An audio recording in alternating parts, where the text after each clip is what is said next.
is a line-by-line explanation of the poem called The Charge of the Light Brigade by Alfred Lord Tennyson. Half a league, half a league, half a league forward. This is the meter of the poem that mimics the galloping of horses in the valley of death rode the 600. This line just indicates how difficult the terrain was and how the 600 soldiers were riding into the valley of death. The Light Brigade.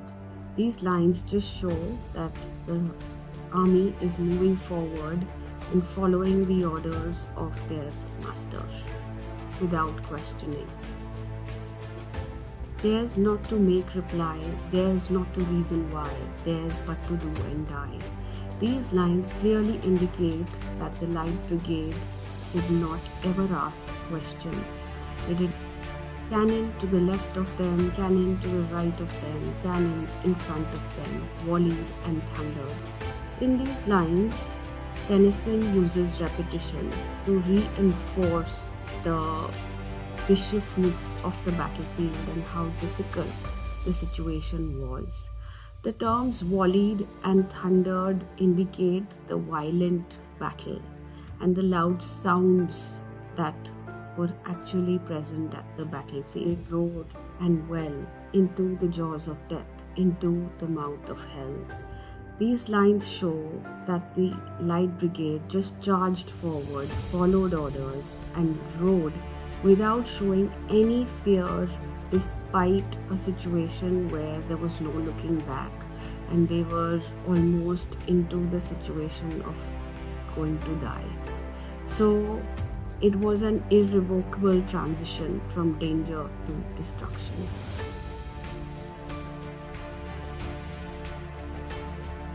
Flashed all their sabres bare, flashed as they turned in air, sabring the gunners there, charging an army while all the world wondered, plunged in the battery smoke, right through the line they broke, Cossack and Russian.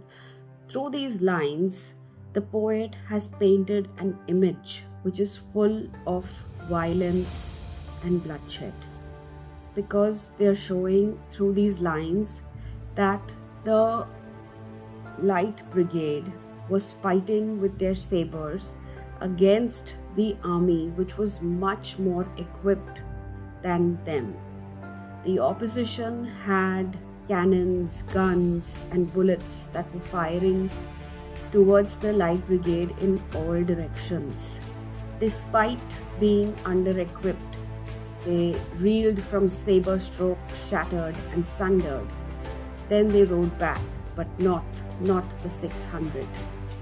So there was heavy exchange and gunfire, and despite all the action in the battlefield, the Light Brigade put up their best, and through shattered and sundered, the poet has used violent verbs to depict the noise that was created at the battlefield. Final lines of the poem depict the same viciousness of the battle, again through repetition, violent verbs, just to showcase how serious the battlefield was and how the Light Brigade was putting up the bravest front to fight against the opposition. All that was left of them, left of 600. So they fought hard, but many lives were lost. Towards the end, the poet talks about their glory, asking a rhetorical question: when can their glory fade? Oh, the wild charge they made. All the world wondered. Honor the charge they made. Honor the Light Brigade. Noble 600. So here, the poet celebrates the soldiers who conduct themselves according to the orders they received. It was a violent and relentless war, but they still cannot be forgotten, and words such as glory, honor, and noble have been used as indication to admire the soldiers who fought in war. And he writes that it is very praiseworthy, and all the world wondered because the heroes, the people who fought as part of the brigade, Our heroes are a source of inspiration to everyone.